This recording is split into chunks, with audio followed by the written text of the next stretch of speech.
Let's talk about the latest situation in the Russia-Ukraine war. I'm here with Suhaila Demir, head of foreign news at Haber Global. Welcome, Suhaila. Hello, welcome.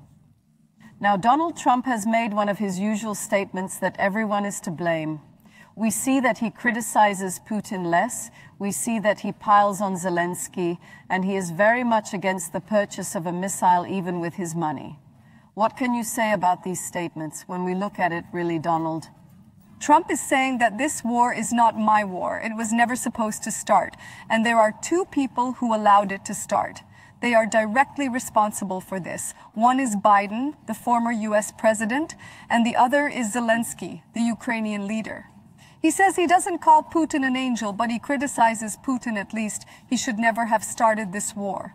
But he also has his own justified reasons. He has said this many times.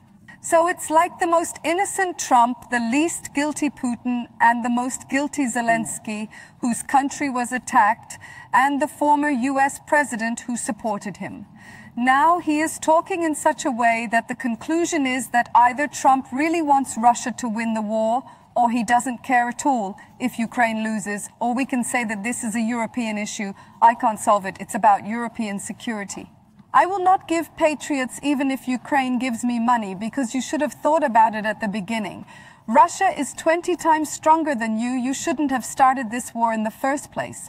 Of course, the European countries or the Democrats in the US react, because then you get to the same point as Putin's rhetoric.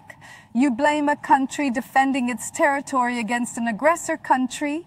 They say, how are we going to get out of this? But according to some people, especially Russia, Trump's reading is really the most correct reading, and the war is prolonged because the Europeans don't do it. Trump's purchases are being made. Now, Zelensky has been saying for a long time that there are soldiers from countries that are not party to this war. He said North Korean soldiers were fighting. There were some statements that Chinese soldiers, hundreds of Chinese soldiers, went to war in our country on behalf of Russia. Indeed, 2 Chinese soldiers were captured by Ukrainian soldiers. There are statements they made. It is very interesting. I was really surprised when I saw it, and their explanations are even more surprising. TikTok advertisements came out before us, like, do you want to fight in Russia ads? We needed money too. We needed money, so we went to war. What are you saying? What are those Chinese soldiers saying? Now it's April. He comments. At the beginning of the month, Ukraine announced that it captured 2 Chinese soldiers on the front line in Donetsk. Their images were shared, and yesterday, those soldiers held a press conference. They went in front of the cameras and told how they got involved in this process, how they went to the front line. But at the very beginning, they said, yes, we are Chinese citizens, but we went to war voluntarily. We have no connection with the Chinese state. Because we came across an advertisement on TikTok, as you said. As you know, Russia is already ready for the protracted war, but there is a shortage of soldiers.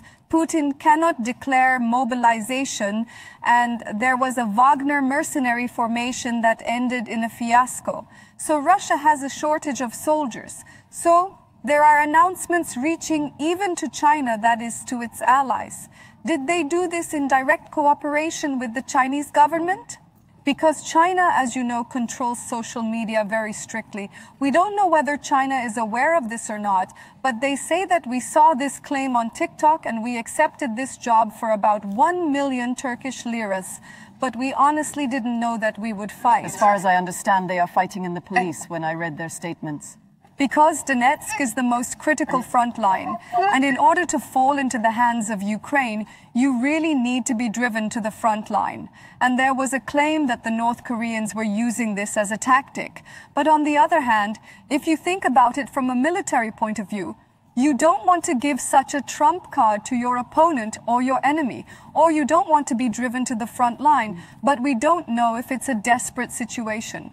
It's a bit of a military assessment, but what they say is important because they say that first and foremost, we are These soldiers told us that Russia is very strong and Ukraine is very weak, but Russia is not that strong and Ukraine is not that weak.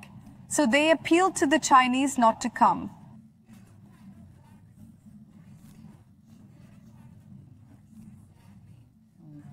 Don't be fooled by the advertisements. Yes, we lived in very difficult conditions, they said. They gave us a handful of raw rice. I guess for a Chinese, this could be the most difficult point about yes. Or they said that we were trained until the morning and fought in difficult conditions. In addition, one of his most important statements is that there is an allegation of a chemical attack. Immediately after we were captured by Ukrainian soldiers, they used the term spray gas, which is interpreted in the press as a chemical attack.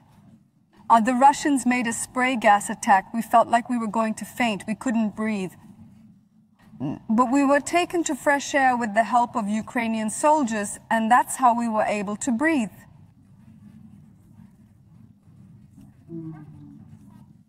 They claim that gas was used. Now, all these are, of course, statements that need confirmation. And all these are statements made in captivity, on the other hand. So the credibility of statements made in captivity is always suspect in the law of war and in international law. But China was asked, look, your citizens are making a statement. They say they came voluntarily. Do you confirm it? This point is very important because China has changed its attitude. It did not confirm it at first. Or we are in the process of confirming the veracity of these reports. We are still investigating, but the Chinese Foreign Ministry finally said, yes, we are confirming that this is a Chinese citizen, so we are confirming that these people are Chinese citizens, but our state has no role in their Russia. He told them not to go to this war. Of their own free will, these Chinese soldiers went to fight. There are statements coming from China that the Chinese government, the Chinese state is not behind this. These are the Chinese soldiers? Well, I wonder if there is a continuation of this, Zelensky said, around 155, 200. That is, he actually expressed a more moderate number, and when we look at North Korea, it was stated that their number exceeded 1,000, even the number of 10,000 was pronounced, but there is a situation like this in North Korea. It is impossible for anyone from North Korea to leave the country without the state's approval. There is an interstate cooperation there. But here, though both in the case of these captured soldiers and the Chinese Foreign Ministry also says that this is something that happened completely voluntarily, without any role of the state. Isn't Ukraine doing this? Ukraine is doing it too. So there are a lot of British volunteers in the Ukrainian army. There are a lot of Americans in the Ukrainian army. But this does not mean that the US is officially involved in the war and the UK is officially involved. China has finally made such a confirmation and distinction and has also issued a warning. Avoid political manipulation and exaggeration. Our side is clear. We are neutral. But when you look at how biased European countries and the United States are questioning this, I mean, you have a cooperation with Russia. They interpret it as a diplomacy in the background, which is defined as neutrality in favor of Russia, but Zelensky will use it, just like he will use this press conference, just like he will use this press conference, just like he will use the soldiers to talk, just like he will bring up the allegation of a chemical attack. Russia is going to try to wear down Putin because Zelensky also says that, I mean, what does this actually prove? Putin, it doesn't want a ceasefire and peace. On the contrary, it finds mercenaries even from China. And you understand that, who is he sending a message to America? Ramp management. That's right. Yes, the Russian-Ukrainian war is going on. The Ukrainian side is trying to show the whole world through these press conferences that there are many other nationalities besides Russians and Ukrainians.